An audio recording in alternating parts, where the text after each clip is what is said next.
थोड़ा ध्यान देंगे। 2 गुप्त नवरात्र हुए। एक गुप्त नवरात्रा यही माघ के महीने में श्रृंगी ऋषि ने इस गुप्त नवरात्र का बड़ा वर्णन किया। श्रृंगी बाबा ने इस गुप्त नवरात्र के बारे में बहुत कुछ बताया, बहुत।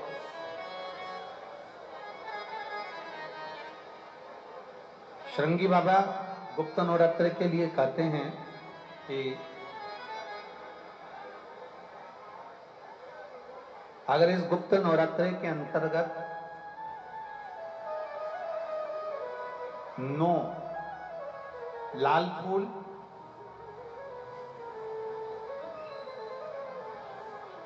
और 5 श्वेत पुष्प, ये दोनों, लोग कहते हैं गुप्त नवरात्र में हम देवी की आराधना करें, गुप्त नवरात्र में हम भगवान की आराधना करें, पर शिव महापुराण की कथा कर रही है, भगवान शंकर का चरित्र कथा है। अगर आपने देवी भागवत का स्मरण किया हो या भगवान शिव की एक पवित्र आनंदमय कथा स्कंद पुराण के काशी खंड में अगर सुनी हो या उसमें भी नहीं पढ़ पाए हो तो श्रृंगी ऋषि के चरित्र में आता है। श्रृंगी बाबा ने वर्णन किया है कि किसी भी स्थान पर, किसी भी स्थान पर यदि हमारे घर में 2 शिवलिंग है, नहीं है तो किसी अपने घर के गमले में, बगीचे में 2 पार्थिव लिंग का निर्माण करें। 2 पार्थिव, उसमें एक शिव जी का स्मरण करें और एक में माता पार्वती जी का स्मरण। देवादिदेव महादेव के 2 स्वरूप, 2 लिंग प्रकट कर कर एक पर 9 पुष्प लाल और एक पर श्वेत पुष्प 5 समर्पित करें, बाबा की आराधना करें, घी का दीप लगाएं, पूजन करें और बाद में उन शिवलिंग को, उन पुष्पों को विसर्जन करें किसी भी नदी में, तालाब में, बावड़ी में। अगर वहां नहीं विसर्जन कर सकते हैं तो किसी वृक्ष के नीचे उनका विसर्जन कर दें। पर ये नवरात्र, ये जो गुप्त नवरात्र हैं, इस माघ महीने में जो गुप्त नवरात्र आती है, इसी के अंतर्गत इसका पूजन है। एक बार हमने पहले वर्णन किया था, जिसके यहाँ संतान नहीं होती उसके लिए भी पहले जो आषाढ़ के महीने में जो गुप्त नवरात्र आते हैं उसका स्मरण कराया था, और इसका एक पत्र यहां पर भी।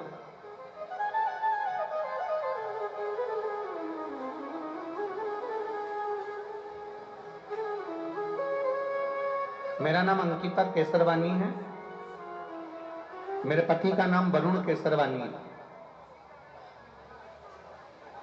मैं कल्याणी देवी मंदिर प्रयागराज की रहने वाली हूं। मेरा मोबाइल नंबर ये है। कहीं बैठी हैं क्या? अगर कहीं बैठी हो तो हाथ का इशारा करेंगे।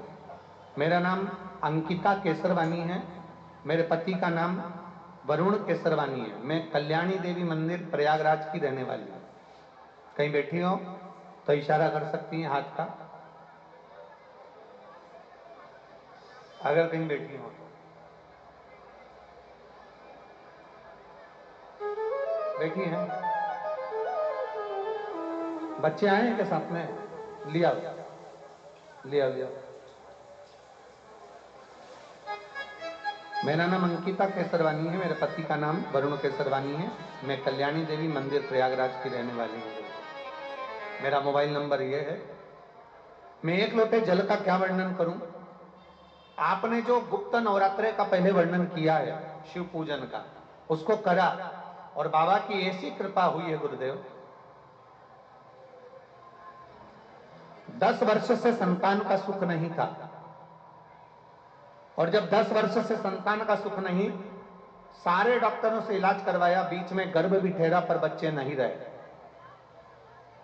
सारे डॉक्टरों से इलाज करवाया और संतान का सुख नहीं आया। तब आपने सफेद आंकड़े की जड़ का प्रयोग करने का तुमरुकेश्वर महादेव जी का नाम से वर्णन किया, वो हमने किया। और बाबा का पशुपतिनाथ का व्रत भी हमने किया। बाबा की ऐसी कृपा हुई गुरुदेव कि गर्भ ठेरा और आप कहते हो देवता देते हैं पल्ला झाड़कर और महादेव देता है छप्पर फाड़कर। गर्भ ठेरा और गर्भ में 2 बच्चे बाबा देवाधिदेव महादेव की कृपा से जन्म लिए। मैं बाबा को 10 वर्ष के बाद मेरे को बाबा ने 2 संतान दी है, मैं उसको प्रणाम कराने के लिए लाई। गुरुदेव, जब तक बच्चे गर्भ में रहे, जितनी बार सोनोग्राफी करवाई, हर रिपोर्ट में एक ही बात आई कि आपका एक बच्चा बेकार है, जिसकी धड़कन नहीं आई है, जो हाथ पैर से सही नहीं है। पर मैं बाबा पर भरोसा करती थी, शिव जी पर चढ़ा हुआ जल पीती थी और शंकर भगवान की बेलपत्री का सेवन करती थी। आज बाबा को धन्यवाद देने आई हूं कि मेरे दोनों बच्चे बाबा की कृपा से पूर्ण तरह से स्वस्थ हैं और बाबा ने उन दोनों बच्चों को मुझे दिया है। ये शिव कृपा है, ये उदार है। और तेरी कृपा बिना न हिले एक भी अणु, लेते श्वास तेरी कृपा से करूं धरूं। बखान क्या करूं मैं, राखोगे ढेर का, चपटी बहुत में खजाना कुबेर का। हे गंगाधर मुक्ति द्वार ओमकार तू, भोले ओमकार तू। आयो शरण तिहारी शंभु भारतार। बखान क्या करूं मैं, राखोगे ढेर का, चपटी बहुत में खजाना कुबेर का। हे गंगाधर मुक्ति द्वार ओमकार तू, भोले ओमकार तू। आयो शरण तिहारी शंभु भारतार। ये शिव है, ओघड़ी है, त्रिकालदर्शी है, कैलाशी है, ओघड़दानी, कैलाशी अविनाशी है। शिव तत्व का है। आप जिस भाव से आप भगवान को रिझाते हो, भगवान उस भाव से अपने भक्तों के करीब पहुंचता है। भक्तों, यमुना जी ने पार्थिव शिवलिंग का निर्माण किया। केवल चाहे गुप्त नवरात्रे हो चाहे सर्व नवरात्रे हो, केवल देवी की आराधना कर रहे हैं और सोचें कि हम माता जी की आराधना कर रहे हैं और माता जी हम पर प्रसन्न हो। शिव महापुराण की कथा कहती है, कोई सी भी नवरात्रे में अगर आप शंकर भगवान की आराधना के साथ देवी की आराधना करेंगे तो शिव महापुराण की कथा कहती है, महादेव शिव और शक्ति दोनों ही कृपा जरूर करते हैं। ये निश्चित है।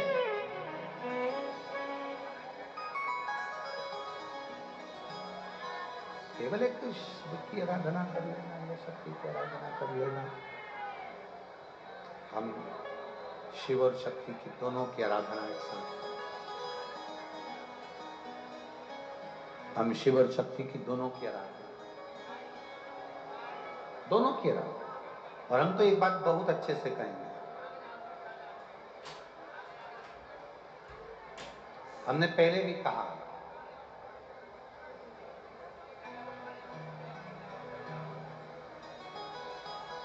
धन आने से रहने का तरीका, खाने पीने का तरीका, गाड़ी बंगले का तरीका, संपदा आने से, पैसा आने से तुम्हारा रहने का तरीका, खाने पीने का तरीका, चलने का तरीका, कपड़ों का तरीका, आभूषण का तरीका, पहनावे का तरीका भले बदल जाता, भले बदलता, धन संपदा आने से तुम्हारा रहने का तरीका, खाने पीने का तरीका, सोने का तरीका, सब तरीके बदल सकते हैं। कपड़ा पहनने का तरीका भी बदल सकता है।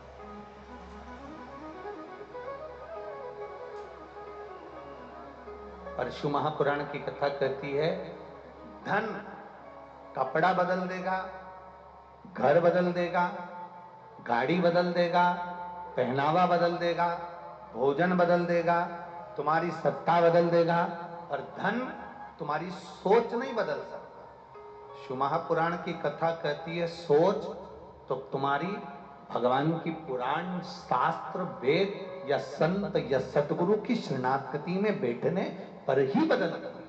ऐसे सोच बदल ही नहीं सकती। आपकी और हमारी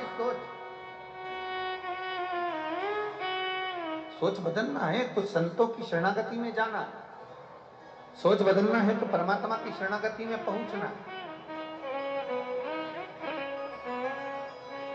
सोच बदलना है तो संतों के बीच में जाना है। सोच बदलना है तो देवालय, शिवालय, भगवान शंकर की आराधना करने जाना है। दौलत कपड़ा बदल देगी, दौलत तुम्हारा रहने का तरीका बदल देगी, दौलत तुम्हारा वैभव, सत्ता सब बदल सकती है, पर वो दौलत तुम्हारी सोच नहीं बदल सकती। सोच बदलेगी तुम्हारी सत्संग, सोच बदलेगा तुम्हारा समर्पण, सोच बदलेगा तुम्हारे शंकर पर चढ़ाया गया एक लोटा, ये सोच बदल दे। भगवान शिव से अपने हृदय की बात करने के लिए आप आए हो, भगवान शंकर के हृदय से लगने के लिए। अपने मन से, अपने दिल से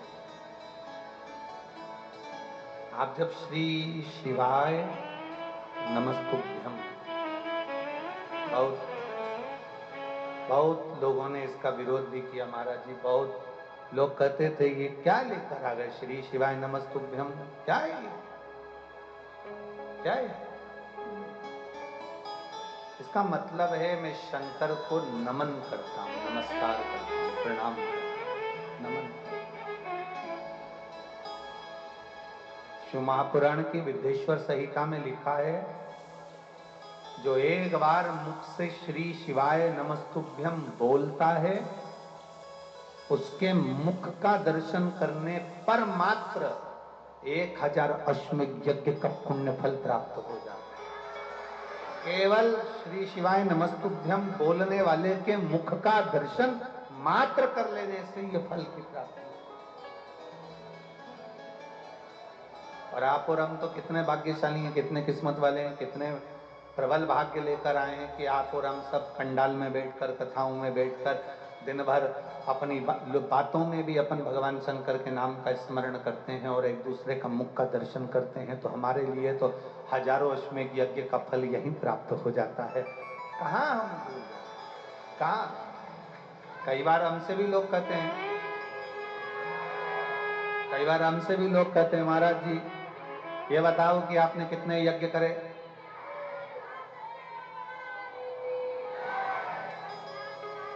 कई बार लोग कहते हैं आप कितने यज्ञ करे हैं, कितने अश्वमेध यज्ञ कर लिए, कितने सोम यज्ञ कर लिए, कितने आवृत यज्ञ कर लिए, कितने नारायण यज्ञ कर लिए, कितने शिव यज्ञ कर लिए। हम कहते हैं इतने सारे शिव भक्त आते हैं और ये सारे के सारे शिव भक्त श्री शिवाय नमस्तुभ्यम बोलते हैं, इनके मुख का दर्शन हो जाता है तो हमारे खाते में यज्ञ का फल वैसे ही प्राप्त हो जाता है। उसमें क्या है?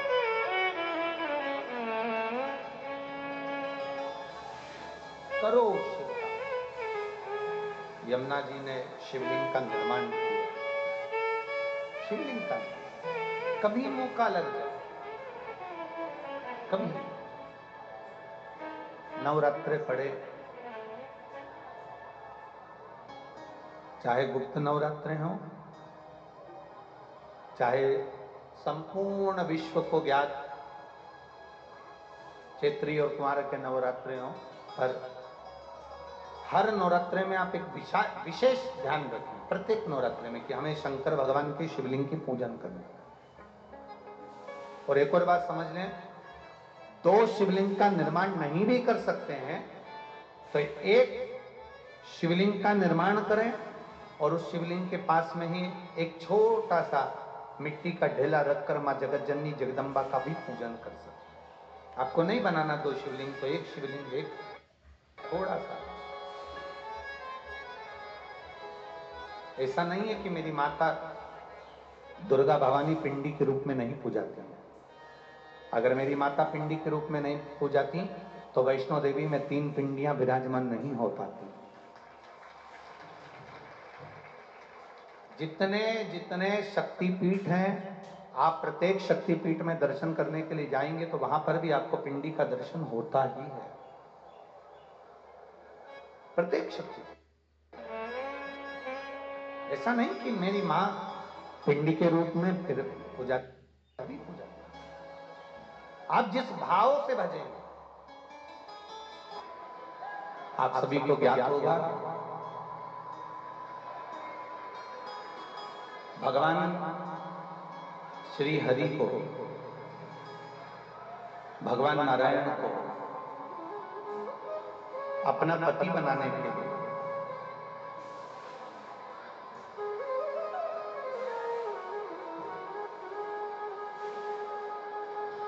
जिन जिन देवताओं ने, जिन जिन देवियों ने तप साधना करी, जिन जिन देवियों ने तप साधना करी, आपको क्या लग रहा है कि केवल आप ही हो जिन्होंने पूरी रात जलवृष्टि में भी यहां पर बैठे रहे?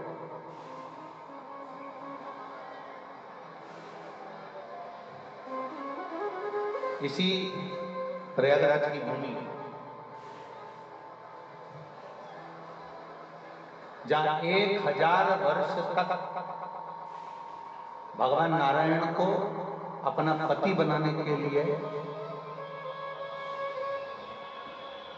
माता यमुना ने घोर तप किया, केवल नारायण को पति बनाने।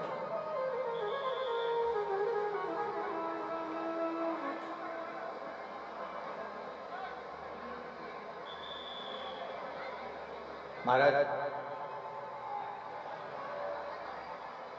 व्यासपीठ के नजदीक में सारे संत साधु जन विराजमान हैं और इस प्रयागराज की पवित्र भूमि पर कई संत, कई साधु, सन्यासी, तपस्वी कल्पवास कर रहे हैं।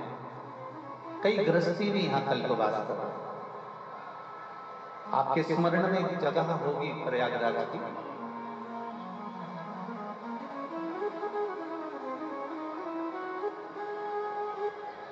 ऐसा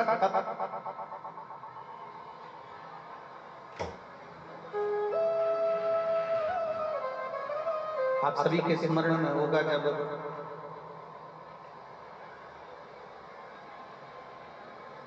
भगवान वामन का अवतार हुआ, और वामन भगवान का जब अवतार हुआ तो 3 नदियां प्रकट हुई वामन अवतार के समय में। कथा पर जरा ध्यान देंगे तो लोगों जिस भाव से आए हो, इतने बरस से पानी में, इतना पानी के अंदर आप लोग बहुत देर से, जमीन भी गीली है, ऊपर से भी पानी बूंद बूंद टपक रहा है, बारिश हो रही है, पर आप इतना तप करे हो ना, तो थोड़ा सा तप और कर कर अपनी पुण्याई को इकट्ठा कर, और थोड़ा सा कर।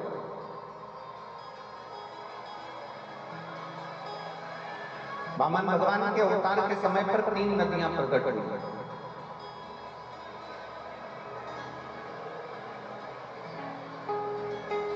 और उसमें से 2 पवित्र नदियां यहाँ पर हैं। जो 3 नदियां प्रकट हुई उसमें से 2 नदी यहाँ पर है। जब राजा बलि के दरवाजे पर वामन भगवान भिक्षा मांगने के लिए गए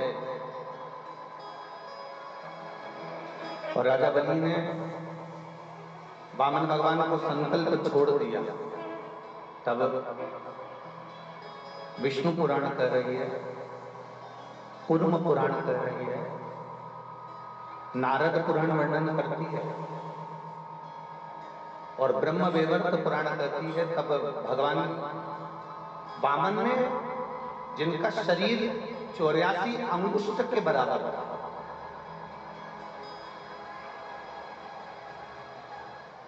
वामन भगवान का जो शरीर था वो 84 अंगुष्ठ के बराबर था। इसलिए आज भी मानव देह जो है ना 84 अंगूठे के बराबर। आप अपने अंगूठे से जब पूरी मानव देह को अंगूठे से लेकर शिखा तक नापेंगे अपने शरीर को, तो ये 84 अंगुष्ठ के बराबर अपना शरीर निकलेगा।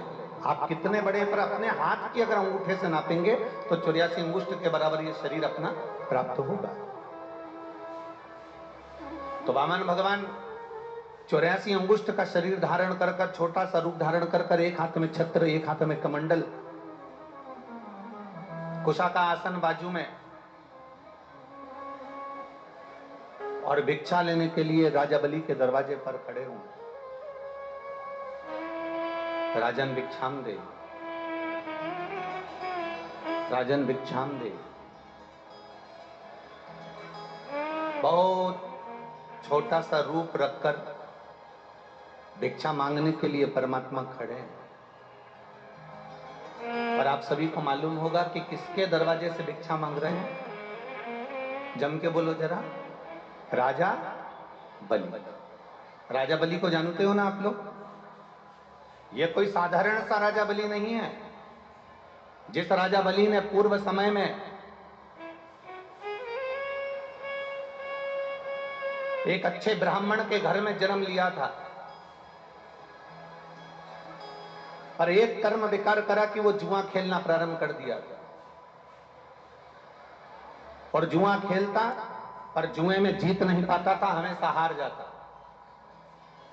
ऐसी कोई घड़ी इस राजा बलि के जीवन में नहीं आई जो पूर्व समय का इसका जन्म था, ब्राह्मण के घर में जन्म लेने के बाद जुआ खेलना, पर ऐसा कोई समय नहीं था जिस समय वो एक बार भी जीता। अब उसके पास में कोई भी जुए में लगाने के लिए कोई सामग्री नहीं थी। तब उस बालक ने विचार करा कि अब मेरे पास में कोई सामग्री नहीं तो मैं क्या लेकर आऊं। तब उसी समय पर वो चोरी करने के लिए एक संत के आश्रम में पहुंच गया।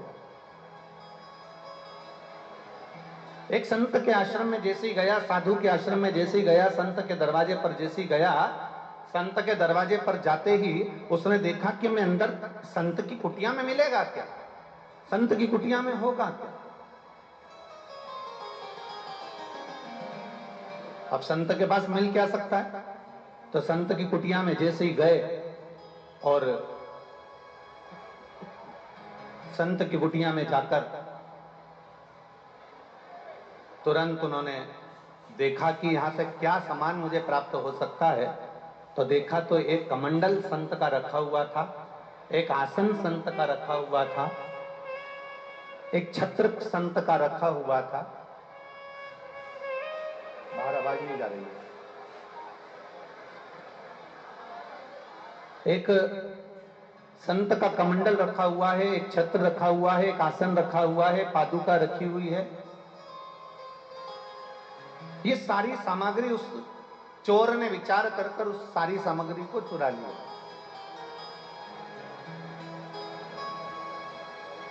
और चोर चोरी कर कर वो सामग्री को लेकर जुए में बैठ गए। अपने सारे मित्रों के साथ जब जुआ खेलने बैठा तो धीरे धीरे कर कर उसने छत्र, कमंडल, आसन, पादुका जो संत के यहां से लेकर आया था वो सारी सामग्री उसने उस जुए में लगा दी। और संत की कोई पुण्याई थी, साधु की कोई पुण्याई थी, गुरुजन की कोई पुण्याई थी। उस पुण्याई के बल पर आज जुआरी जीत गया।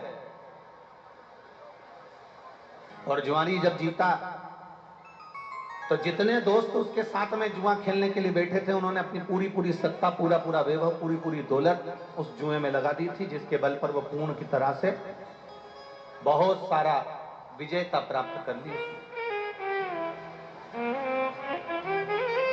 शिव कथा कहती है, भगवान देवादिदेव महादेव का चरित्र कहता है, जुआरी जिसने संत के दरवाजे की पादुका, संत के दरवाजे का कमंडल, संत के दरवाजे का छत्र, संत के दरवाजे का आसन चुराया था, वो ले जाकर जुए में लगाया और जुए में लगाया। आज पहली बार वो जीता और जीतने के बाद उसने सारी सामग्री अपने पास में रख ली और पूरी सत्ता उसकी हो गई। इतना धन, इतना वैभव आ गया। शिव महापुराण की कथा कहती है कि इतना वैभव उसके पास में आया, इतना वैभव आया कि वो अरबपति खरबपति बन गया। ढेरों संपदा उसके पास में हो गई, ढेरों वैभव उसके पास में हो गया, ढेरों वैभव उसके पास। अब वैभव तो एकत्रित हो गया। हमने पहले भी कथा में कहा है, जब धन बढ़ता है, संपदा बढ़ती है, जब धन और संपदा दोनों बढ़ती है, तो हम पहले भी कथा में कह चुके हैं कि 3 मित्र आपके बढ़ जाते हैं। संपदा बढ़ने पर 3 मित्र आपके बढ़ जाते हैं। पहले नंबर का ताली मित्र, आपकी प्रशंसा करने वाला बढ़ जाता है। दूसरे नंबर पर थाली मित्र, होटल में खिलाने वाला बढ़ जाता है। और तीसरे नंबर पर प्याली मित्र, मैं खाने में पिलाने वाला बढ़ जाता है। संपदा बढ़ी कि ये 3 अपने आप बढ़ जाते हैं, आपको ढूंढना नहीं पड़ता इनको। संपदा बढ़ने पर आपको ताली मित्र, प्रशंसा करने वाले बहुत मिलेंगे, वाह वाह महाराज, बहुत बढ़िया, बहुत बढ़िया, बहुत जोरदार, कर जाओ, ये वो, प्रशंसा करने वाले बहुत मिलेंगे। दूसरे नंबर पर थाली मित्र, होटल में खिलाने वाले बहुत मिलेंगे। जैसे जैसे धन बढ़ जाएगा, ऐसे ऐसे मित्र मिल जाएंगे जो आपको होटल में ले जाकर बिठा देंगे, धीरे धीरे आपको होटल का चस्का लगा देंगे, गलत कार्य में लगा देंगे, उसके बाद आपके धन को पूरा की पूरा जीन जाएंगे। और तीसरे नंबर पर है प्याली मित्र, आपको पीना भी याद नहीं होगा, पर आपके जो मित्र होंगे, जो आपका धन देखकर आपके मित्र बन जाएंगे, वो आपको पीने में लगा देंगे और पूरा बर्बाद कर देंगे। अब ये जुआरी जीत तो गया, धन तो आ गया, और इसने वेश्या का संग कर लिया, मदिरा का नशा कर लिया। वेश्या को अपना बनाने के लिए बहुत प्रयास करा। एक दिन वेश्या ने कहा, आज मेरा मन कर रहा है कि मेरे बालों में लगाने के लिए मुझे गजरा चाहिए, मुझे मेरे बालों में लगाना है, मुझे गजरा चाहिए। तो जुआरी ने कहा, ठीक है, मैं तुम्हारे लिए गजरा लेकर आऊं। उसने कहा, मुझे मेरे गजरे के साथ में खाने के लिए मुझे बीड़ा चाहिए, पान चाहिए, मैं तुम्हारे लिए पान बीड़ा लेकर आऊंगा। आज जुआरी नशे में धुत होकर गजरा और बीड़ा लेकर चला। बीच में राह में ठोकर लग जाती है और ठोकर लगते से नीचे गिर जाता है। जब नीचे गिरा, गजरा और बीड़ा दोनों की दोनों जमीन पर रज में, मिट्टी में हो जाता है।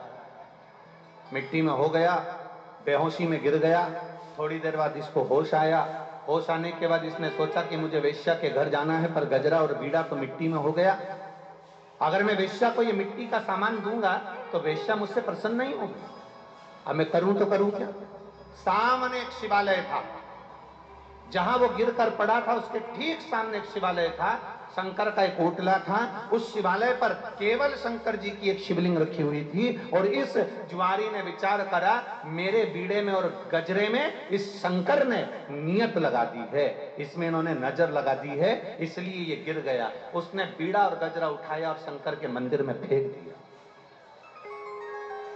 शिव के मंदिर में जब गजरा और बीड़ा फेंका, चले गया। 8 महीने पूरे हुए और इसके प्राण छूट गए। प्राण छूटने के बाद ये यम की कैद में पड़ गए। जब यम की कैद में पड़ा तो यमराज ने चित्रगुप्त महाराज से पूछा कि इसके पाप और पुण्य गिने जाएं। तो महाराज, इसने कोई पुण्य नहीं करा, ब्राह्मण कुल में जन्म लिया पर हमेशा झूठ बोला। ब्राह्मण कुल में जन्म लेने के बाद भी ये गलत कर्म करता रहा, जुआ खेलता रहा, मदिरापान करता रहा, वेश्यावृत्ति करता रहा, गलत गलत कार्य करता रहा, इसलिए इसने कोई पुण्य नहीं करा, इसको नरक में फेंका जाए।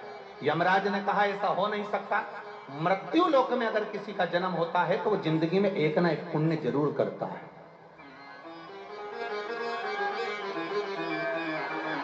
कोई संसार में ऐसा जन्मा नहीं है, कोई संसार में ऐसा नहीं जन्मा जिसने मृत्यु लोक में जन्म लेने के बाद कोई पुण्य नहीं करा। इसने जरूर कोई पुण्य करा होगा। जरा देखो कि पुण्य करा तो करा कौन सा, कौन सा पुण्य।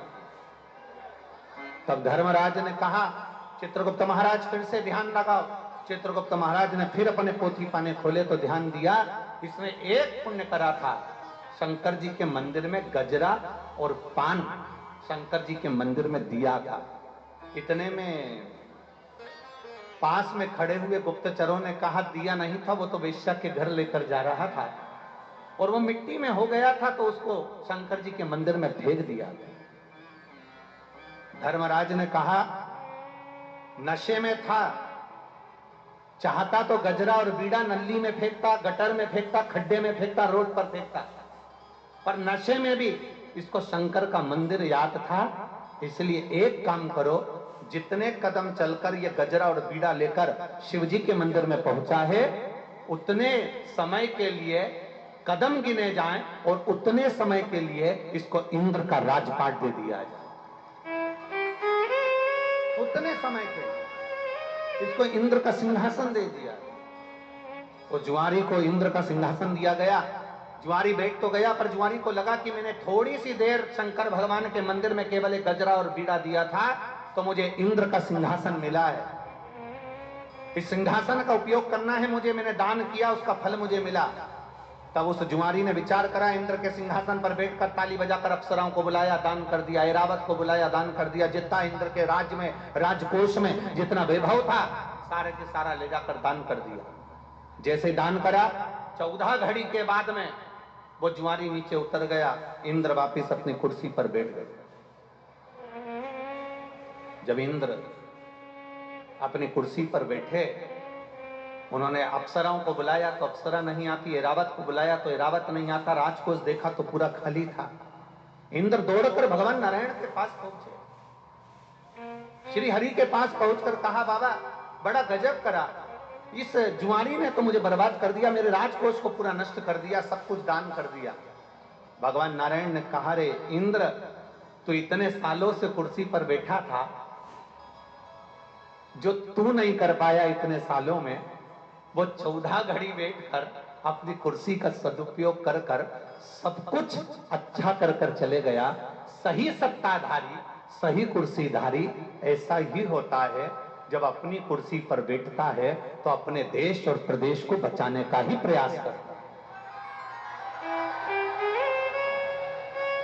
सही सत्ताधारी होगा, वो बचाने का प्रयास करे। हमने कल कथा में एक बात कही थी, आप लोगों के स्मरण में होगी, कि कुर्सी मिल जाए, पद मिल जाए, प्रतिष्ठा मिल जाए, आप अच्छे ओहदे पर पहुंच जाएं, तो सबसे ज्यादा जरूरी होती है आपकी नम्रता, आपकी विनम्रता, बहुत जरूरी।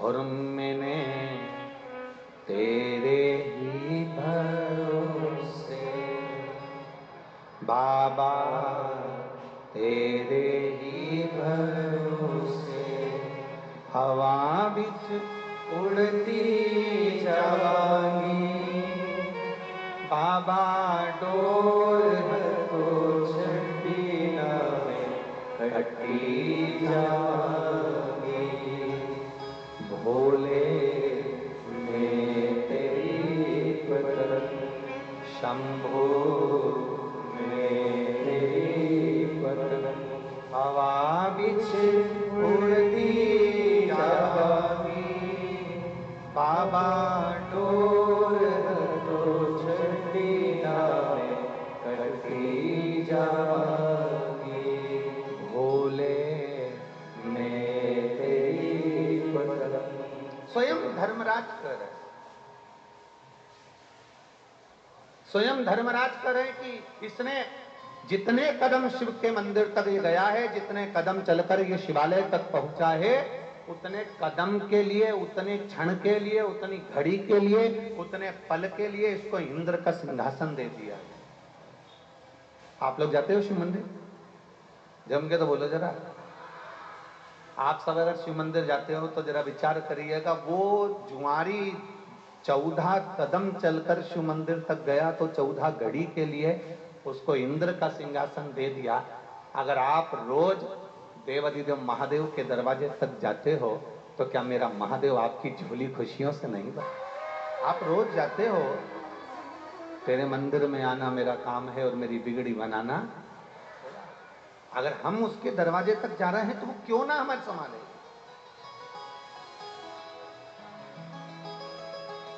वो हमें क्यों ना संभालेगा।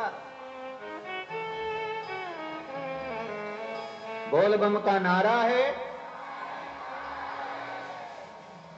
आप और हम अगर शिव के शिवालय तक पहुंचे हैं, भगवान शंकर के दरवाजे तक पहुंचे हैं, तो मेरा बाबा देवाधिदेव महादेव संभालता जरूर है। वो खाली नहीं रखता, वो खाली नहीं छोड़ता।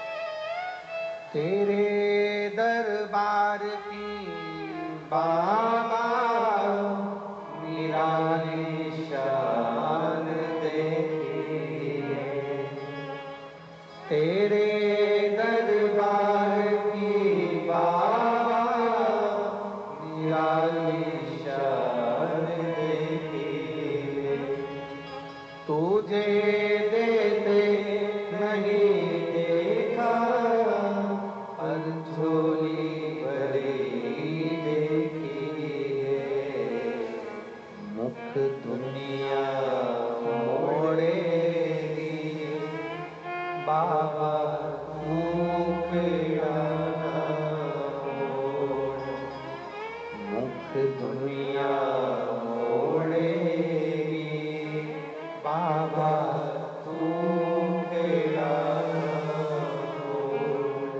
मैनू लगी परीती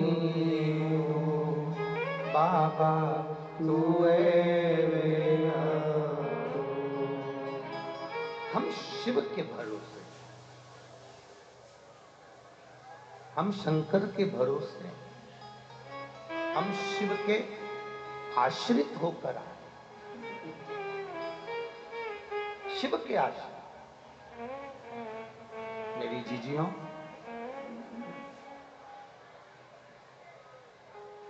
मेरे जीजाओं, मेरी दीदियों,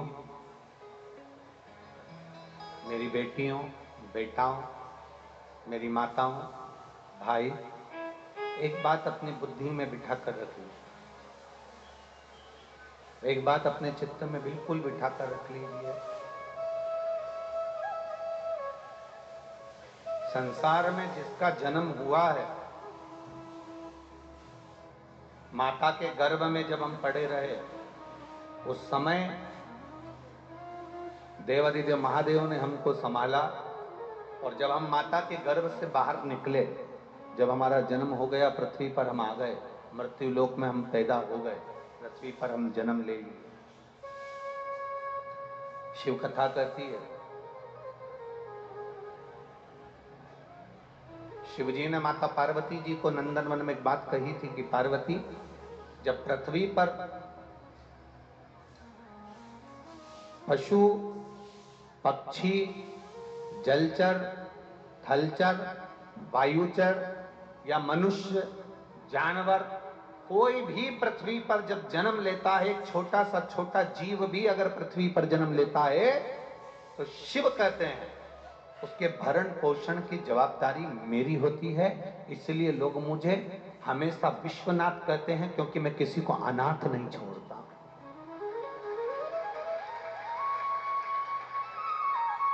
मैं किसी को अनाथ नहीं छोड़ता।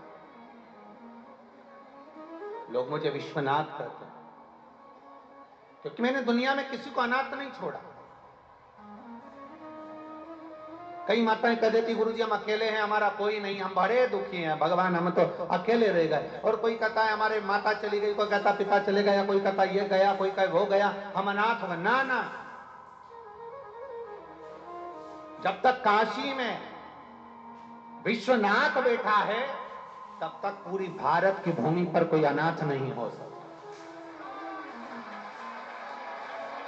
भारत की भूमि पर कोई अनाथ नहीं हो सकता जब तक काशी में, जम के बोलो जरा, काशी में विश्वनाथ, तब तक कोई वो बैठा है। मेरा डमरूधारी, मेरा त्रिकालदर्शी, मेरा कैलाशी, मेरा विनाशी, मेरा शिव, वो बैठा है।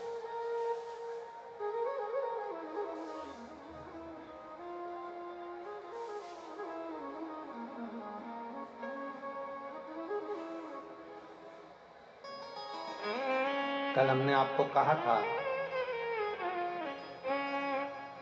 तुम्हारी धूप में तप रहे थे, तब हमने एक बात कही थी कि तुम्हारी परीक्षा लेगा।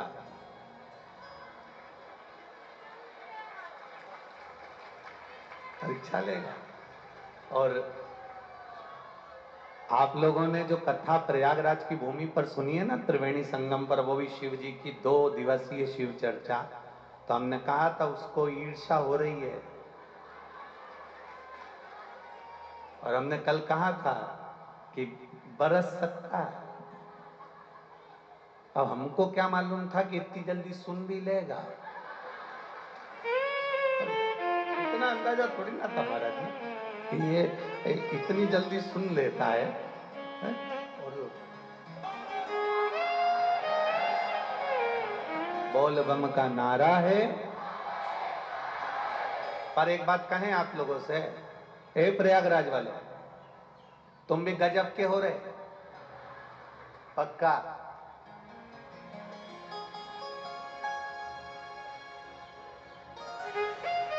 हमने एक बार पहले सुना था, हमने अपनी जिंदगी में कभी देखा तो नहीं, पर ऐसा सुना था कि जो पियक्कड़ होता है ना,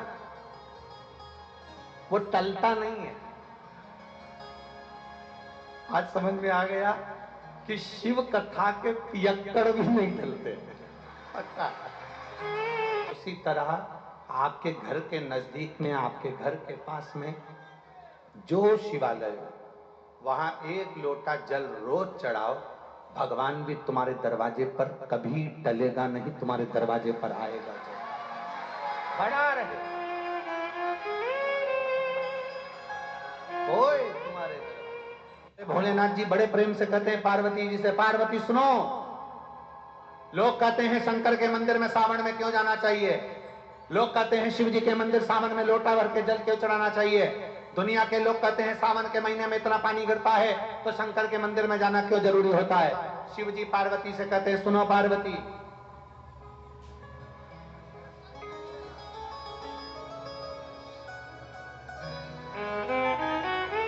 सावन के महीने में भगवान शंकर पार्वती से कहते हैं सुनो पार्वती, जब एक भक्त मेरे ऊपर जल चढ़ाने के लिए आता है तब मैं इंद्र को भी कह देता हूं, गरुण और वरुण को भी कह देता हूं, सुनो जब भक्त आए तब पानी मत गिराना,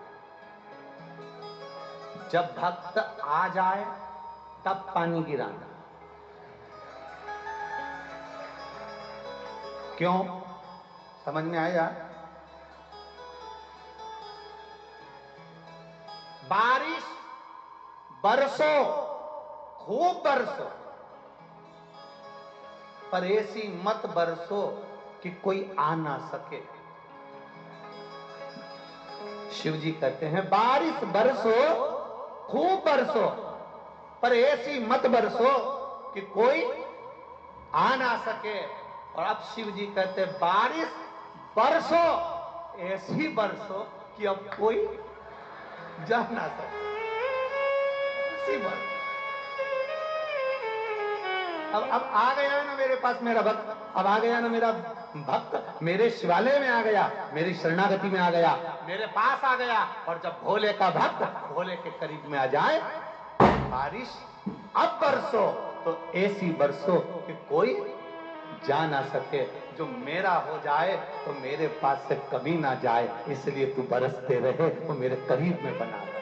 ये शिव का क्यों घड़ी है, ये शंभू है, ये त्रिकालदर्शी, ये कैलाशी, ये अविनाशी, ये शंकर है। उसको पहचानना कठिन है। यमुना मैया गई, जो उन्होंने गोलोक धाम में दर्शन करा, भगवान का विचार कर लिया कि मुझे पटरानी बनना है भगवान नारायण की, पटरानी बनना है भगवान कृष्ण की, अब करूं तो करूं क्या। यमुना मैया सीधे सबसे पहले माता सरस्वती के पास पहुंची, ब्रह्मणी के पास में पहुंचकर उन्होंने विनती करी, मुझे करूं क्या, मैं कैसे भगवान कृष्ण की, भगवान नारायण की पटरानी बन सकती हूं, आप बताओ मैं कैसे बन सकती हूं। सरस्वती ने कहा एक ही काम है, गंगा जी के घाट पर जाओ, शंकर जी की आराधना करो। गंगा के घाट पर शिव की आराधना? हाँ।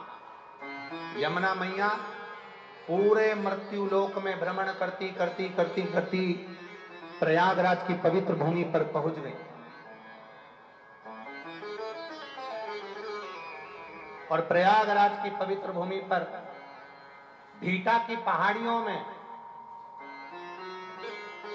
कहां की पहाड़ी? भीटा। प्रयागराज में यहां से महाराज जी 25 किलोमीटर दूरी पर भीटा की पहाड़ी पर एक स्थान, ऐसा स्थान है शंकर जी का, यमुना जी का ऐसा स्थान जहां पर स्वयं यमुना भगवान शंकर की आराधना करने के लिए बैठी और शंकर जी को सुजावन महादेव के नाम से वहां पर आना पड़ा और दर्शन देना पड़ा।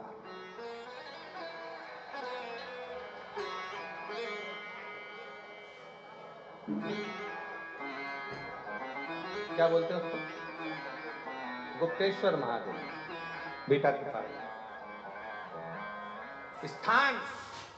यमुना मैया प्रयागराज की पवित्र भूमि पर आ गई और प्रयागराज की पवित्र भूमि पर आकर यमुना जी गंगा जी के घाट पर आराम से बैठकर तप साधना में लीन हो गई। इतनी लीन हो गई, हजारों वर्ष निकल गए पर भगवान भोलेनाथ जी का दर्शन नहीं हुआ। अब याद रखना, जरा बहुत अच्छी बात आपके सामने कहना चाहेंगे, आप स्मरण में लाएंगे और जितने आस्था चैनल पर सुन रहे हैं, फेसबुक यूट्यूब पर सुन रहे हैं, वो ध्यान लगाएंगे, बहुत सावधानी से सुनिए। हजारों वर्ष का तप करिए, शिव जी प्रसन्न नहीं होते। हजारों वर्ष की साधना करिए, शिव जी प्रसन्न नहीं होते। यमुना जी की कथा कर रही है, सुजावन महादेव की कथा कर रही है। भगवान शंकर का तप कर कर कर यमुना जी बहुत वर्ष बीत गए पर भगवान प्रसन्न नहीं हुए। तुम भी 1000 वर्ष तक नेत्र बंद कर कर साधना लगा कर बैठ जाओ, शिव जी नहीं प्रसन्न होंगे। तुम वन में जाकर बैठ जाओ, महादेव प्रसन्न नहीं होंगे। 1000 वर्ष तक तप करो, महादेव प्रसन्न नहीं होंगे। यमुना जी को लगा कि मेरे तो महादेव प्रसन्न ही नहीं हो रहे, मैं करूं तो करूं क्या। उसी समय उन्होंने गंगा जी का ध्यान किया। यमुना जी ने गंगा जी के हाथ जोड़े, हे गंगा मैया, गंगा मैया आप कृपा करो, हमें बताओ महादेव कैसे प्रसन्न होंगे। एक बार भी यमुना जी ने गंगा जी से यह नहीं कहा कि नारायण कैसे प्रसन्न होंगे, क्योंकि नारायण से विवाह करना है ना इनको डायरेक्ट। अगर नारायण से विवाह करना है तो नारायण को प्रसन्न करना था, पर ये नारायण को प्रसन्न नहीं कर रही है, महादेव को प्रसन्न कर रही है। हमारे जो डॉक्टर होते हैं ना, वो भी बहुत अच्छे वेद पुराण पढ़े होते हैं, इसलिए डॉक्टर साहब कभी भी एक गोली नहीं देते, एक गोली के साथ दूसरी गोली लगा कर देते हैं। वो कहते हैं ये गोली सुबेरे खा लोगे, फिर ये गोली भोजन के, जम के बोलो जरा, भोजन के बाद खाना। ये भोजन के पहले खाना, ये भोजन के बाद खाना। डॉक्टर भी 2 गोली देता है, एक गोली नहीं देता। उसी तरह महादेव की कथा कहती है, यमुना जी ने विचार करा कि मैं सीधे नारायण से अगर मांगूंगी तो नारायण मुझे पटरानी नहीं बनाएंगे, पर शंकर भगवान की बात नारायण कभी टाल नहीं सकते, इसलिए मैं नारायण को अगर मांगू उससे पहले मैं महादेव से मांग लूं, मैं शिव से मांग लूं। अब गंगा जी से कहा, गंगा जी आप बताओ। गंगा जी बोलती हैं कि आप एक काम करो कि तुम 1000 वर्ष की तप साधना करोगे तो महादेव प्रसन्न नहीं होंगे, तुम नेत्र बंद कर कर बैठी रहोगी तो महादेव प्रसन्न नहीं होंगे, तो मैं क्या करूं। तब यमुना जी से गंगा जी ने कहा, बालू रेत का शिवलिंग बनाओ, उसकी पूजन कर कर 1 लोटा जल चढ़ाओ। अब देखो, आपसे भी हम एक ही बात कहते हैं, सारी समस्या का हल। आज तक हमने ये नहीं कहा कि तुम्हारी समस्या भारी है तो आंख बंद करके बैठो, उठो ही मती, सो मती। हमने ये बोला कभी? हमने तो एक बात बहुत अच्छी कही तुमसे, खूब खाओ पर लोगों के प्राण मत खाओ।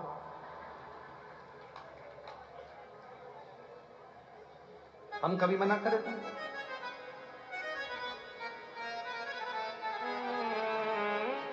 शिव महापुराण की कथा में सबसे शुरू में वेद व्यास जी वर्णन करते हैं शिव कथा सुनने का नियम। शिव कथा सुनने का नियम मालूम है तुमको? शिव कथा सुनने का नियम वेद व्यास जी लिखते हैं, एक समय फलहार करो, शिव महापुराण की कथा पूरी सुनो। एक समय फलहार, फरियाल नहीं बोला, क्या बोला है? फलहार। अब ये तो वेद व्यास जी ने कहा दिया, अब हमारे तरफ से सुन लो। एक समय का फलहार करो, शिव महापुराण कथा सुनो। नी बन सके तो एक समय फलहार करके दूसरे समय फरियाल करो। फरियाल समझ गए?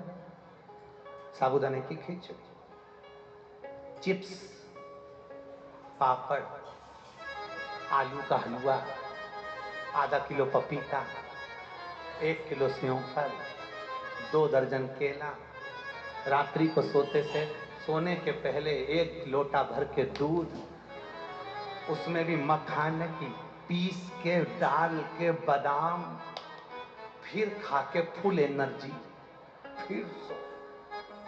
अब उन्होंने तो कहा कि एक समय फलहार करो, शिव महापुराण की कथा सुनो, और हम कहते हैं एक समय फलहार करो, दूसरे समय फरियाल करो, पर शिव महापुराण की कथा जरूर सुनो। और इतने में काम नहीं चले तो एक समय फरियाल करो, दूसरे समय भोजन करो, पर शिव पुराण जरूर सुनो। सुनो नहीं, जरूर सुनो। इतने में काम ना चले तो दोनों समय भोजन करो, पर शिव पुराण जरूर सुनो। और इतने में काम नहीं चले तो डब्बा लेके कथा में चलो। महाराज नहीं देखे तब महाराज जी एक कथा कह रहे, कोई बता, हम गाड़ी में कौन से महाराज जी का वर्णन कर रहे?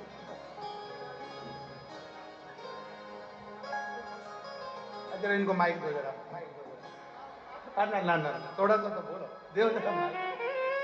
महाराज जी ये पहली बार शिव पुराण में ऐसा हुआ है। आज थोड़ा सा एक महाराज जी का वर्णन कर रहे थे कि एक महाराज जी ऐसे थे जो प्रवचन देते थे, तो वो, हाँ महाराज जी, काशी की बात है, रामायण का महोत्सव चल रहा था, अनेक वक्ता लोगों को बोलना था। एक वक्ता बहुत मोटे थे और उनकी, जैसे महाराज जी ने बताया, फलाहार का सिस्टम था। अब उनको बीच में भूख लगे आई तो भोजन करते, अपने प्रवचन देते देते साल ओढ़ के और पूरा खा लिए। तो हमने पूछा क्या हुआ? बोले थोड़ी सी माला जब बाकी रह गई थी, वही जप रहे थे। और हर हर महादेव। तो महाराज जी बता रहे थे कि जब अपनी इंद्रियां एकदम प्रसन्न होगी तभी तो कथा में रस आएगा। जब इंद्रियां, अब मालूम पड़े कहीं का बेचारा डाक कहीं ने कह दिया नहीं भागवत जी सुनना है, रामायण सुनना है, शिव पुराण सुनना है, उपास करना पड़ेगा, उपास करा दिया, मालूम पड़े उसकी शुगर की बीमारी थी, ब्लड प्रेशर की बीमारी थी, और बेचारी ने कुछ नहीं खाया, शुगर और बीपी ऊंचा नीचा हो गया, और कथा की यजमान हॉस्पिटल में 3 दिन से पड़ी, 7 दिन की कथा यूं ही नहीं पिट गई। कम खूब चरो और एकादशी करो, खूब खा, कोई मना नहीं। दिल से अपनी इंद्रियों, कभी भी परमात्मा ये नहीं कहता कि तुम भूखे रहना। कहा भगवान ने? जम के तो बोलो। भगवान कभी नहीं कहता कि तू भूखे रहना। भगवान इतना जरूर कहता है कि किसी का दिल मत दुखाना। जिस दिन तूने दिल नहीं दुखाया, समझ लेना तेरा व्रत सफल हो गया और मैं तेरा हो गया, मैं तेरा। अब मालूम पड़े आप किसी का दिल दुखा दो और रहे रहे एक बार की बात है महाराज जी, कहीं की एक माता जी बहुत बहुत बुजुर्ग सी एक बार कथा में आ गई थी, और कथा में आते से बोली, गुरुजी हमको तुमसे गुरु मंत्र लेना है। हमने कहा माता जी कितने साल की हो? कि 82। हमने कहा 82 वर्ष की हो गई, तुमने अभी तक गुरु मंत्र नहीं लिया? कहीं नहीं महाराज जी, एक बार हम जब छोटे से थे, शादी नहीं भई थी हमारी, तब हमने गुरु मंत्र ले लिया था, हमारी अम्मा ने दिलवा दिया था। एक महाराज जी आए थे, उनसे मंत्र दिलवाया था। फिर हमारी शादी हो गई, हम हमारे पति के साथ चित्रकूट घूमने गए। हमने कहा हमारे गुरुजी इतने ही रहते हैं यहीं पर, तो अपन चलते हैं। हम जो गुरुजी से मिलने के लिए गए तो मालूम पड़ा कि हमारे गुरुजी तो फिर फिर हमारी उम्र आगे बढ़ी, हमारे पति ने कहा तुम्हारे गुरुजी नहीं है तो हमारे गुरुजी यहीं रहते हैं काशी में, चलो हम उनसे मंत्र दिला दे। हमारे पति हमें वहीं से चित्रकूट से सीधे काशी ले गए, उन्होंने उनसे मंत्र दिलवा दिया। हमारे बच्चे बड़े हुए, वो कहे हमें काशी घूमना है, हम काशी घूमने के लिए गए। दूसरी बार हमने कहा चलो हमारे गुरुजी इतने रहते, हम उनसे मिल आए। गुरुजी से मिलने गए तो मालूम पड़ा गुरुजी। फिर हमारी जीजी हमारे साथ गई थी, उसने कहा तुम चिंता मत करो, तुम्हारे गुरुजी चले गए तो क्या हुआ, हमारे गुरुजी यहीं रहते हैं पास में प्रयाग में। हमारी जीजी हमें प्रयाग ले आई, अवस्था हमारी हो गई और हमारी जीजी ने हमें प्रयाग में लाके गुरु मंत्र दिलवा दिया। फिर हमारे बच्चे बड़े हो गए, कुंभ के मेले में प्रयाग आए, उन्होंने कहा हमारे गुरुजी यहीं रहते हैं प्रयाग में, चलो मिल आए। जो मिलने गए तो पता चला गुरुजी चले। अब वो महिला बोली गुरुजी हमारा कोई गुरु नहीं है, तुम मंत्र दे दो। हमने कर रेन दे, तू रेन दे। मंत्र लेती जाती है, गुरु को निपटाती जाती है। मंत्र ले, हाथ जोड़ो, रेन दे। प्रयाग तक स्थिर है, सीहोर तक नहीं। बढ़िया तू ये, अरे बोल अब उनका नारा है।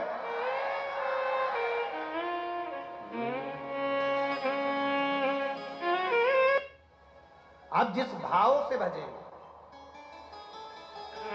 जैसे हम कहते हैं हमारे शहर में, हमारे सीहोर नगर में कुबेरेश्वर धाम कंकर शंकर की भूमि है। मतलब वहां जो गया है वो कंकर शंकर की आराधना करने के लिए गया है, कंकर शंकर की पूजन करने के लिए गया है।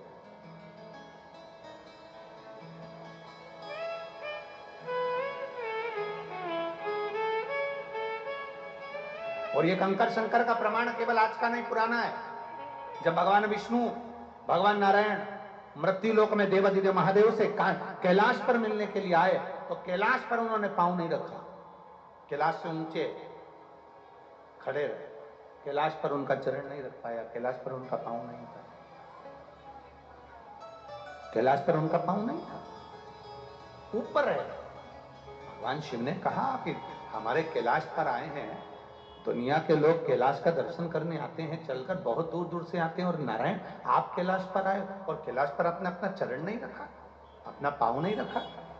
भगवान नारायण की आंख में आंसू भर गए। भगवान नारायण रोते हुए आंख में आंसू भर कर कहते हैं बाबा, मैं जहां पांव रखता हूं वहां मुझे कंकर नजर आता है, जहां पांव रखता हूं वहां मुझे कंकर दिखता है, और हर कंकर में मुझे शंकर दिखता है, इसलिए मैं पांव नहीं रखता। भगवान शिवजी ने कहा नारायण, मैं तुम्हारे बिना नहीं रह सकता, तुम मेरे बिना नहीं रह सकते, तो फिर ये कंकर से क्या डरना? आप मेरे बिना नहीं रह सकते, मैं आपके बिना नहीं रह सकता, और हम दोनों जब एक दूसरे के बिना नहीं रह सकते तो आपको भूमि पर पांव तो रखना ही पड़ेगा ना। कंकर तो आपके पांव में चुभेगा,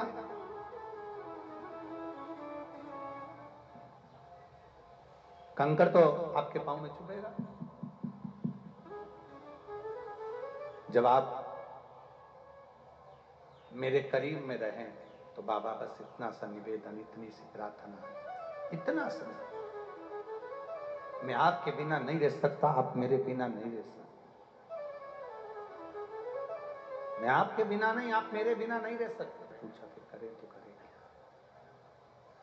नारायण ने पूछा फिर करें तो क्या करें?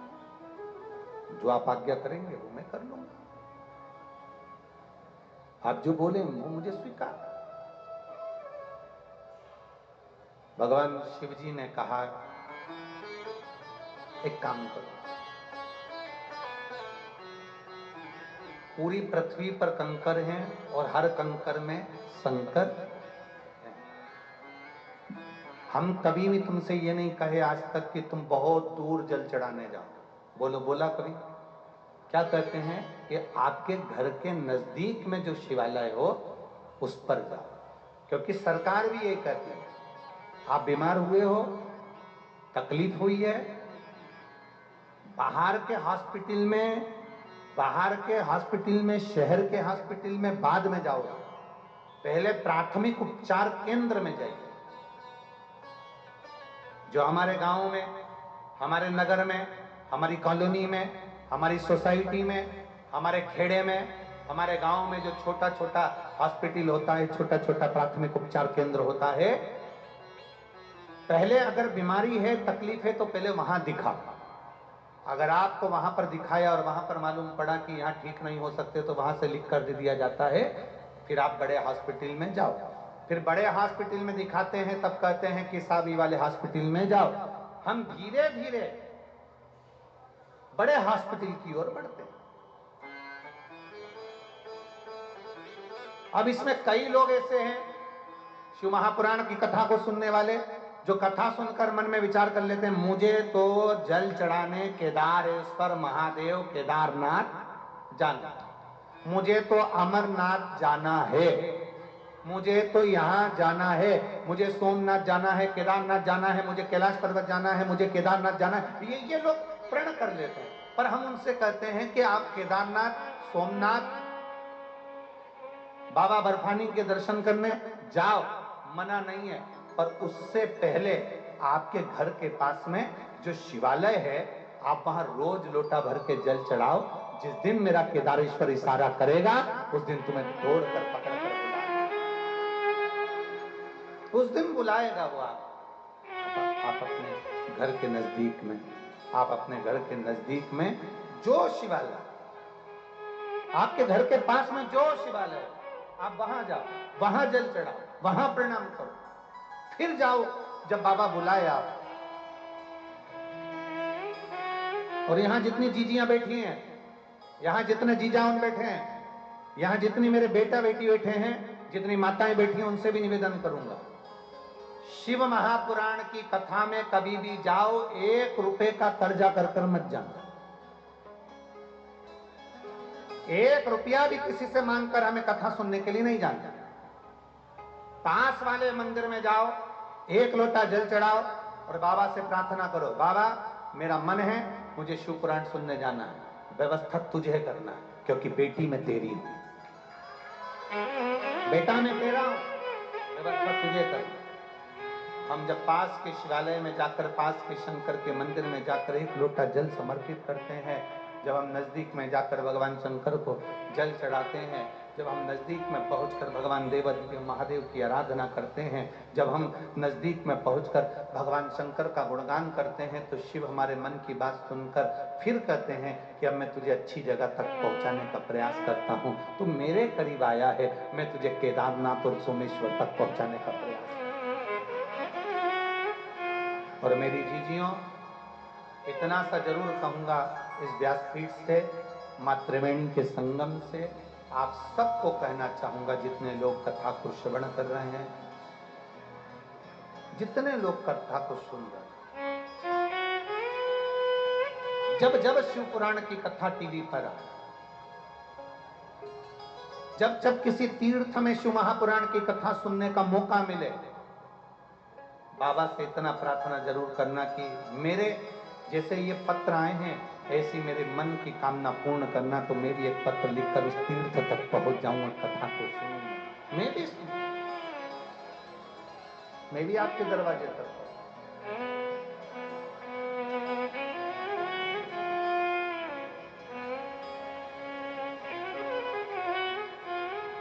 हम उसको निवेदन करेंगे, जब हम उससे कहेंगे, जब हम उससे प्रार्थना करेंगे, हम उससे निवेदन करेंगे, जब हम उससे बोलेंगे, तो वो सुनेगा, स्वीकार करेगा, छोड़ेगा नहीं। सब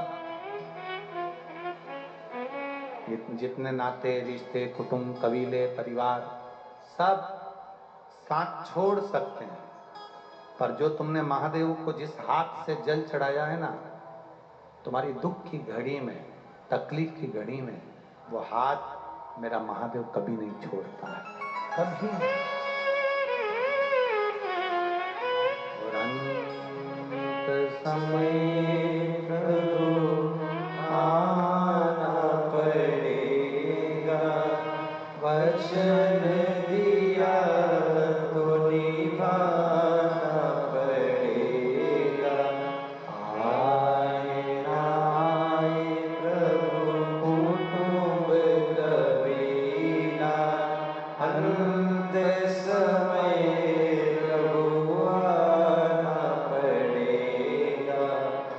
दिया तो निभाना पड़ेगा, अंत समय प्रभु आना पड़ेगा। यमुना जी ने मां गंगा के घाट पर शिवलिंग का निर्माण किया। शिवलिंग का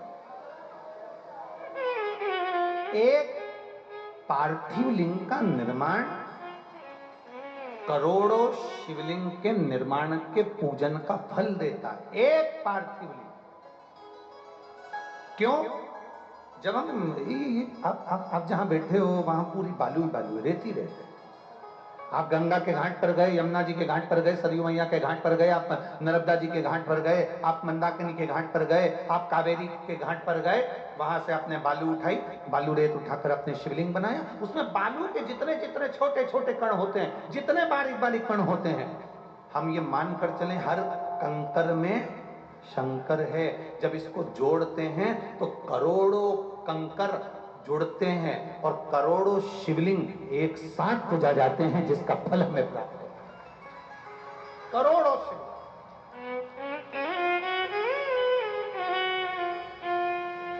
कोई एक या दो शिवलिंग का नहीं, करोड़ों शिवलिंग का फल है। पार्थिव शिवलिंग का फल करोड़ों।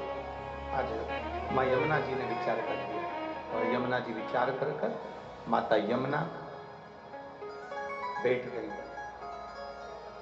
शिवलिंग का निर्माण करने के लिए। यमुना शिवलिंग का निर्माण करने के लिए जैसे यमुना जी बैठी, जैसे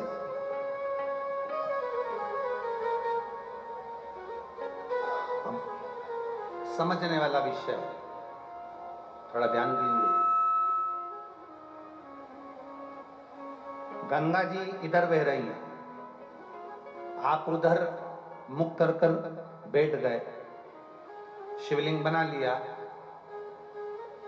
कई कई ऐसी भी माताएं हैं, ऐसे भी भाई हैं जिनको दिशा का भान नहीं होता कि पूरब पश्चिम उत्तर दक्षिण किधर है। हमें स्मरण नहीं है, हमें ज्ञात नहीं है कि भगवान शंकर की जलाधारी किस ओर होना चाहिए। शिव महापुराण की कथा कहती है मंदिर में शिवलिंग का विराजमान होते हैं, उत्तर की ओर जलाधारी हो जाती है। पर पार्थिव शिवलिंग का जब हम पूजन करने बैठते हैं, हमारे स्मरण में नहीं रहता कि जलाधारी किधर रखना। हम अनभिज्ञ हैं, हमें ज्ञात नहीं है। कई माताएं दूसरे से पूछती हैं, ये मैंने जलाधारी बनाई है जिस पे शिवलिंग रखा है, इसका मुंह कहां करूं? मैं गंगा जी के घाट पर बनाई, अब मैं इसका मुंह कहां करूं? शिव महापुराण की कथा कहती है उस जगह पर आपको पूछने की जरूरत नहीं है। मैं जहां बना रही हूं आपको स्वीकार करना पड़ेगा, क्योंकि आप मेरे पिता हो, आप मेरे बुजुर्ग बाबा हो, दादा हो। मैं जहां बना रही हूं आप उधर स्वीकार करिए। मेरे को नहीं मालूम कि पूरब किधर, पश्चिम किधर, उत्तर किधर, दक्षिण किधर। मुझे नहीं मालूम कि एक लोटा जल चढ़ाने से मेरे क्या केवल बेटा ही ठीक होगा। मैं नहीं जानती। जब मैंने एक लोटा जल आपको चढ़ाया है, एक लोटा जल अगर मैं समर्पित कर रही हूं तो केवल बेटे के लिए नहीं, मैं एक लोटा जल समर्पित कर रही हूं कि मेरे परिवार में सर्वे भवन्तु सुखी, सब सुखी रहे, सबका दुख सबका कष्ट दूर हो, सब सुखी रहे। और दया की न हो जो तो सुनिए अदालत तुम्हारी, गरीबों के दिल में जगह तुम न पाते, तो किस दिल में होती इबादत तुम्हारी। दया न होती जो आदत तुम्हारी। मेरा शिव, मेरा ओघड़दानी, मेरा शंभू, जिसको लोग भोला कहते हैं और वास्तव में भोला,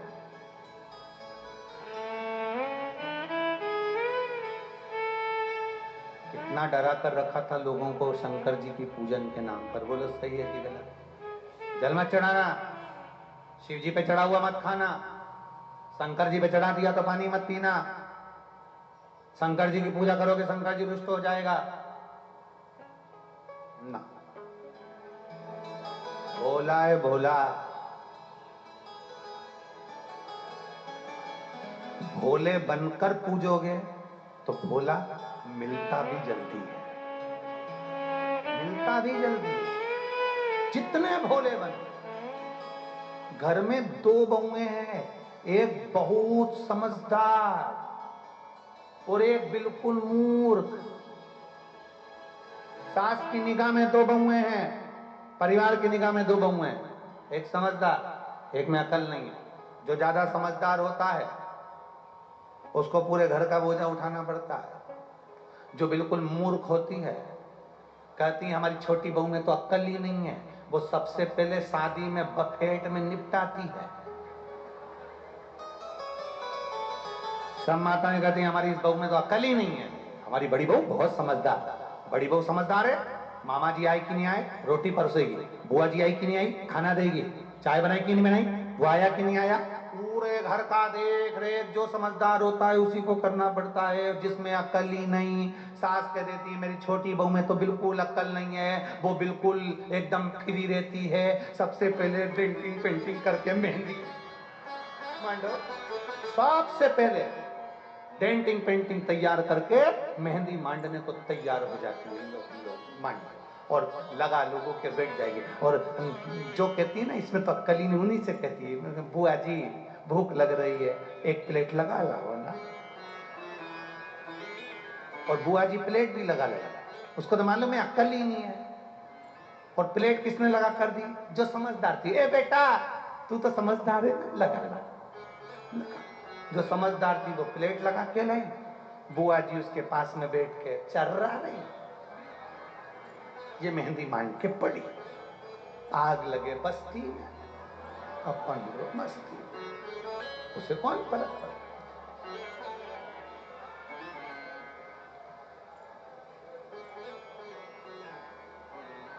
समझदार नहीं बनना अपने को ज्यादा हो। जो ज्यादा समझदार होता है उसको बहुत ध्यान रखना पड़ता है। तो ये जितने पुलिस कर्मियां खड़े हुए हैं इनको कहूंगा एक बात तो सबको थोड़ा सा लगेगा, इसमें जो ज्यादा बहुत अच्छी ड्यूटी करता है उसी की ड्यूटी ज्यादा लगती है। तो बहुत अच्छे से सवाल, बहुत अच्छे से सवाल उसी की ज्यादा। और जिसमें अक्ल ही नहीं इसको मत भेजना प्रयाग, इसमें अक्ल नहीं। तो वो भी यही चाहता था, अपन तो अपने थाने वाले अभी खोल जावे तो समझता समझता। इसलिए शास्त्र कह रहा है भोले को पाने के लिए भोला क्या बनना है हमको। अब भोला बन गए तो सहजता में बाबा देता है, बहुत सहज बन गए। थोड़ा समय दुखा सकता है, थोड़ा समय कष्ट आ सकता है, कितने भी दुख के बादल छाए रहें, एक दिन कृपा का सूरज प्रकट होता ही है, निश्चित है। कितना ही दुख वो कृपा करेगा, करुणा करेगा और उसकी दृष्टि पड़ती जरूर है। हम क्यों दुखी? यमुना जी ने तप करा, साधना करी, शिव प्रकट नहीं हुए पर शिवलिंग का निर्माण करा, पूजन करी, आराधना करी। जब शिवलिंग की आराधना पूजन करना प्रारंभ करी तो देवाधिदेव महादेव ने कृपा करी, शिव ने कृपा की। और ऐसी कृपा देवाधिदेव महादेव ने करी, ऐसी कृपा करी, प्रकट हो गए। प्रकट यमुना जी ने कहा बाबा एक कामना है, पूरी करेंगे? शिव जी ने पूछा कौन सी कामना? बस मुझे भगवान नारायण की पटरानी बनना है, शिव जी ने कहा, नारायण की पटरानी द्वापर में जब भगवान कृष्ण प्रकट होंगे, मथुरा में भगवान का जब जन्म होगा, मथुरा में जब भगवान कृष्ण प्रकट होंगे, तब आपको मैं वर देता हूं, भगवान कृष्ण की पटरानियों में यमुना, तू भी एक पटरानी कहलाएगी और तू भी भगवान कृष्ण की। पर यमुना पटरानी बन रही हैं। यमुना जी ने फिर कहा कि मैंने बस एक वर और चाहती हूं कि यहां भोले बाबा, मैंने आपको पुकारा था और आप यहां पर आकर मुझे दर्शन दिए हो, तो इस पवित्र भूमि पर भी आप विराजमान हो जाओ। बाबा भोलेनाथ जी ने कहा, यमुना तूने मुझे पुकारा है, इसलिए सारी दुनिया में जितने मंदिर हैं, भारत की भूमि पर जितने भी शिवालय देवालय होंगे, सारे मंदिर में, मेरे मंदिर में पार्वती गणेश मेरे साथ में रहेंगे। पवन महादेव का मंदिर ऐसा है जिस मंदिर में पार्वती शिव जी के साथ नहीं, यमुना जी ने शिव जी की भक्ति करी थी, तो यमुना शंकर के मंदिर में विराजमान है। इसलिए आज भी यम द्वितीया के दिन सुजावन महादेव के लिए लोग जाते हैं और यम द्वितीया के दिन यमुना जी का वहां दर्शन कर कर महादेव को जल चढ़ाकर स्नान पूजन करते हैं। आज भी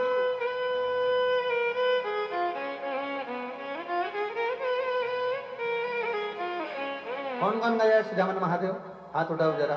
गए हो आप लोग? जाना चाहिए। अगर प्रयाग आए हैं या प्रयाग के आसपास के लोग भक्त हैं, जाना चाहिए। भगवान सुजावन महादेव के रूप में भगवान शिव यमुना जी के साथ में, यमुना तूने मुझे पुकारा है, यमुना तूने मेरी भक्ति करी है, यमुना तूने मेरा स्तमन करा है, यमुना तूने मुझे पुकारा है, तूने मेरी आराधना करी है, मैं यहां पर रहूंगा। यमुना कहती है, मेरे दर्शन करने वाले को कोई यम की कैद ना हो, उसके लिए मैं क्या करूं? तू अपने भाई यम को भोजन करने बुला। यमुना ने अपने भाई यमराज को भोजन करने के लिए बुलाया और सुजावन महादेव के उस पावन प्रांगण में, भीटा की पहाड़ियों में बाबा वहां जहां विराजमान है, वहां पर यम ने आकर भोजन जब ग्रहण किया तो यमुना जी ने वर मांग लिया कि इस स्थान पर यमुना का स्नान जब करने के लिए कोई आए यहां पर और सुजावन महादेव पर एक लोटा जल समर्पित करे और यमुना का स्नान करे, पूजन करे, तो उसको यम की त्रासदी ना भुगतना पड़े। मान आज भी सुजावन महादेव बीटा की पहाड़ी पर प्रयागराज की पवित्र भूमि के नजदीक में विराजमान है, जहां पर हम भगवान देवादिदेव महादेव का स्मरण करते हैं, भगवान शंकर की भक्ति करते हैं। और तेरी कृपा बिना शिव की कृपा होती है तब हम शंकर के नजदीक पहुंच पाते हैं, शिव की कृपा होती है तब शंकर के करीब पहुंच पाते हैं। शिव के करीब पहुंचना कठिन, बहुत कठिन है, पर जितने हम भोले बन जाते हैं, जितने सरल, जितने सरल,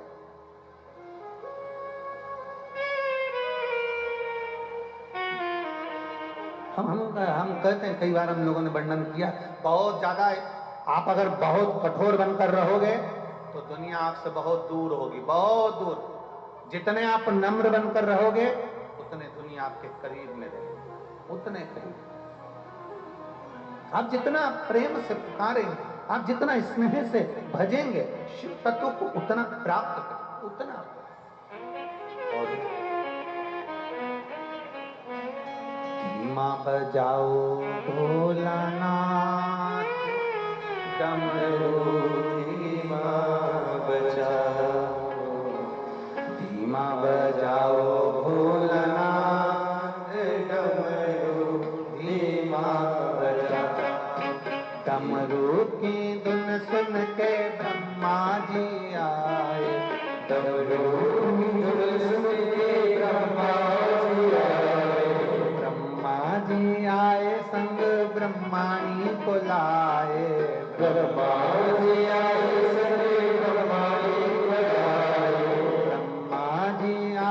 संग ब्रह्माणी को लाए।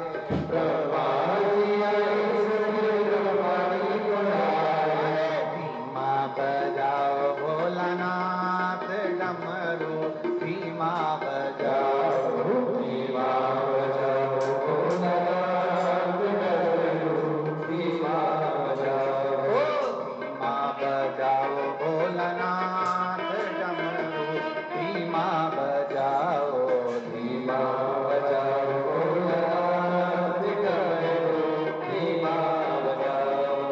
डमरू की धुन सुन के कान्हा जी आए। डमरू की धुन सुन के कान्हा जी आए संग राधा को लाए। कान्हा जी आए संग राधा को लाए। धीमा बजाओ भोलानाथ डमरू, धीमा बजाओ, धीमा बजाओ भोलानाथ डमरू, धीमा बजाओ। अरे धीमा बजाओ भोलानाथ डमरू, धीमा बजाओ, धीमा बजाओ भोलानाथ डमरू, धीमा बजाओ। डमरू धीमा बजाओ, डमरू धीमा बजाओ, डमरू धीमा बजाओ, डमरू धीमा।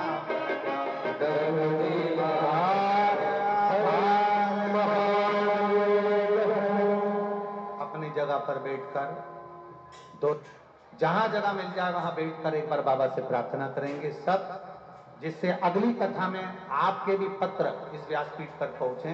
तो बाबा से निवेदन करेंगे, भाव से दिल से बाबा को कहेंगे, जहां जगह मिले वहां बैठकर भाव से बाबा को नमन करें। श्री शिवाय नमस्तु।